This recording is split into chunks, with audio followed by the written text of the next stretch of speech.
Okay, so now I would like to show you all how to make adjustments to specific portions of your image.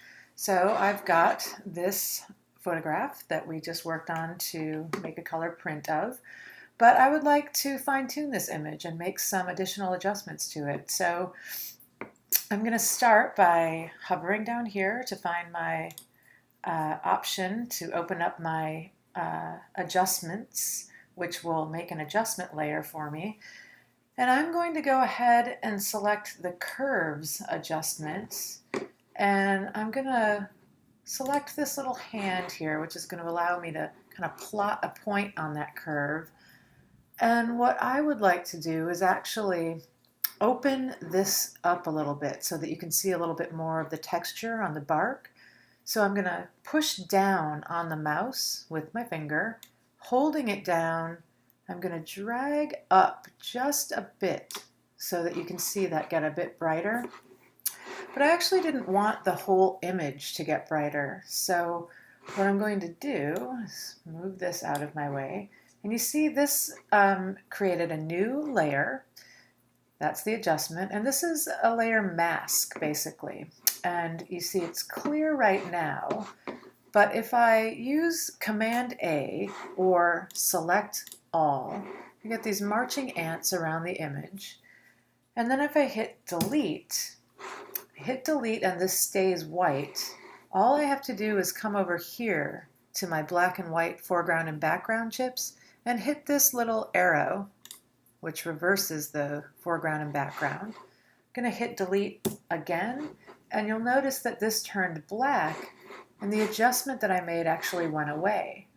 Because now what I'm going to do is go over to my paintbrush right here, the brush tool, and I'm going to paint that adjustment on just where I want it on the image. This is a pretty big brush, so I'll use my bracket key on the keyboard to make this a bit smaller. I'm actually going to hit Command plus to make the image itself a little bigger. And I'm going to just sort of paint this on the parts of the image that I wanted to be just a little bit more open so that I could see that detail. And you notice over here that's showing up as an adjustment. If I click the eyeball on and off, I can see how that happened. So now I'm going to make this smaller again so I can think about, okay, what else is going on in this image? And one of the things I think I'd like to do is make this gold paper a little bit more vibrant on the tree. So I'll go down here and I'll select Hue and Saturation.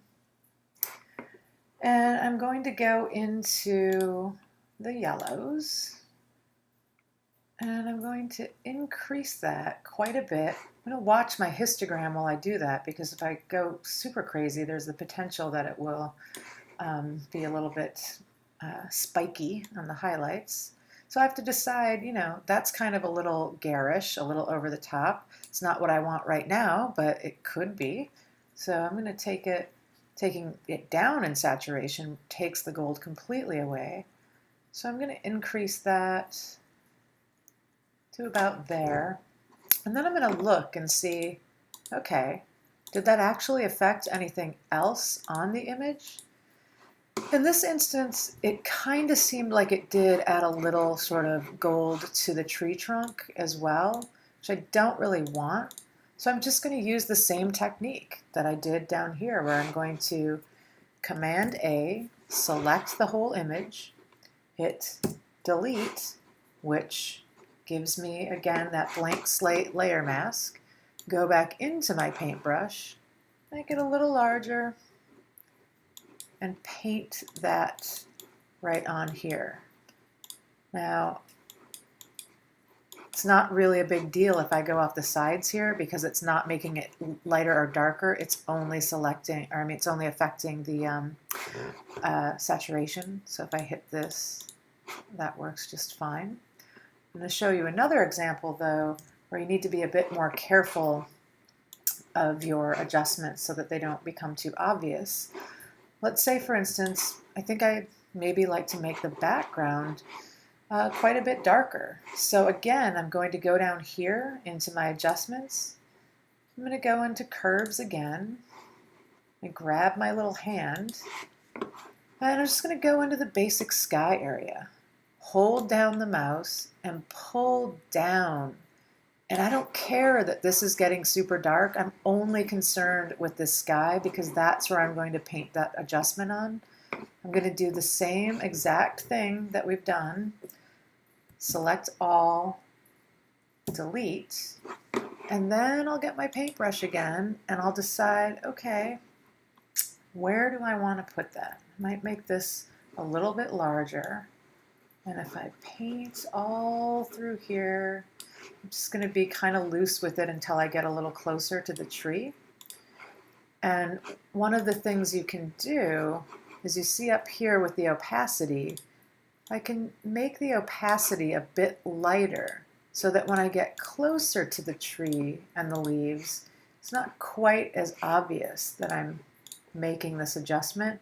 When I need to come in here, I'm going to make this a lot smaller, make the image bigger, and kind of just sort of carefully come up through here. If I go too far and I do that, all I need to do is go back over here to the black and white foreground background chip, change that, and I can take that back away, okay? So all of this can be edited after the fact. You're always able to come back to these adjustment layers so that you can make, so that you can fine tune your adjustments after the fact. So you can see what I've done here kind of really changes the mood of that image when the background sort of reads like that. And another thing I want to show you is you might say, I don't really love this tree bit in the background here, or maybe these bits in the background up here. So you can very easily remove those. But if you are going to do that, I highly recommend that you highlight the background layer, right-click on that, and duplicate that layer. Just hit OK. So that you've now got an additional adjustment layer, so that if you go ahead and remove this and something didn't function correctly or you decided you didn't want that to occur, this is now a non-destructive layer. So what I'm going to do on this background copy, this is one of the fantastic functions of more recent versions of Photoshop, I'm going to get the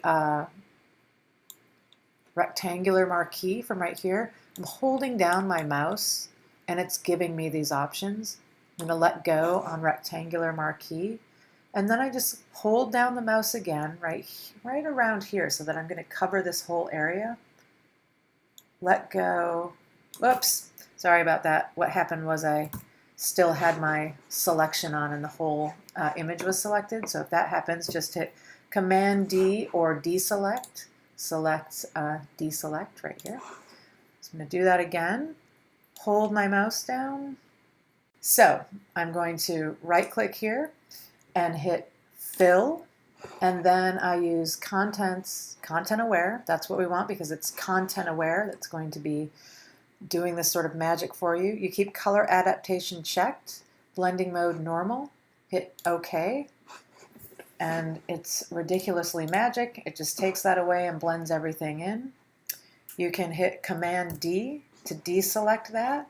And then I'm going to concern myself with this area up here and see if I can do the same thing. Now it's not going to be as easy to make a rectangular marquee, which is what I still have selected. I'm going to give it a shot at first to at least get this portion. So I'll do the same thing. And that gets rid of some of it, but it didn't do the best job. So what I'll do instead is get my lasso tool from right here. I'm going to go, and I hold the mouse down as I'm dragging this, dragging it around that whole area. Right click, Fill, Content Aware, and that did a way better job. So I'm hitting Command D to deselect, making it a little bigger just so I can see. I'm pretty okay with that. I'm going to try and see if I can't deal with this very middle portion right here as well by doing the same thing. Dragging this around here, fill, content aware. And that did an okay job, but there's still these weird little spots here. So I'll go down to my spot healing brush, which is right here. And again, you can make this much smaller or much larger using your bracket keys. Move this over so you can get a closer look. Make these a little smaller. And I'm just kind of sliding around there in that area. And that is getting rid of those weird little spots for me. So I'm going to have a look at that. And I can't help but notice, yeah, it's a little weird what happened right here. The question is, will that be evident when you when you print the photograph? If so, you want to deal with it. I've still got my spot healing brush active, which is why I just sort of sliced through there. I'm sort of going to see if I can just clean this up a little bit with my spot healing brush, which is not really helping me out all that much because it's just reacting to the line itself. The other thing we have at our disposal is the clone stamp tool. So if I go into the clone stamp area, and I'm going to make this a little smaller, then if I hit Option and I click, that's cloning that value. So it's cloning this value, Option, click, and it's filling in that space right there. And you can really do this pixel by pixel. And I'm going to say that that's a much better scenario than what I had. So I'm going to make this smaller. I'm just hitting Command minus minus. And you see my background copy. And that's that. So now what I have is a file with several adjustment layers, and believe me, you may have a file that has many, many more adjustment layers than this if you decide you want to make even further changes, which is not uncommon. But what's important right now is that this is actually still in the raw format. So I'm going to hit File, Save As. Remember, I'm going to keep that string of numbers intact. Just going to add an underscore and add the word layers. I'm going to save this to my desktop. Save. Okay. Then I've always got that file with all of these layers intact. And I can always come back and decide that I want to further make changes to some of these, making them crazily lighter or even darker, or leaving it as is by hitting undo.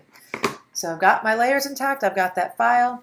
Now if I want to print this, I'm going to go ahead and hit Layer, Flatten Image, and then the last thing I'll do is I'll go Filter, Sharpen, Smart Sharpen, and add just a little bit of sharpening. Usually I say around 100, a radius of 1, reduced noise of 10 is fine. This is generally what it defaults to.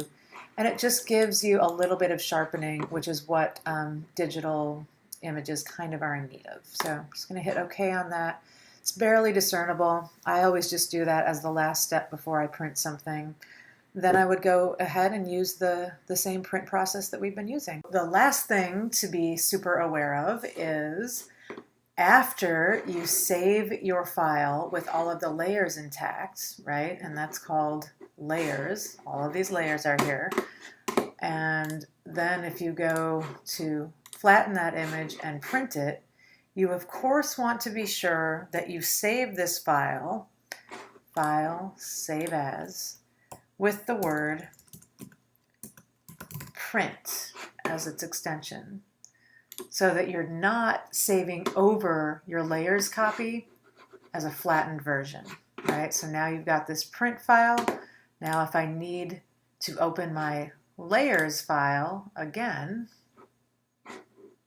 in a perfect world, it would allow me to do such a thing. There it is. So there are all my layers. It would be a real bummer if I saved over this as a flat file, because then if I wanted to come back and make any additional adjustments to these layers, I'd have to start from scratch. So just keep that in mind. After you flatten the image and have just this background layer, you want to File, Save As, and add the extension Print. And there you go.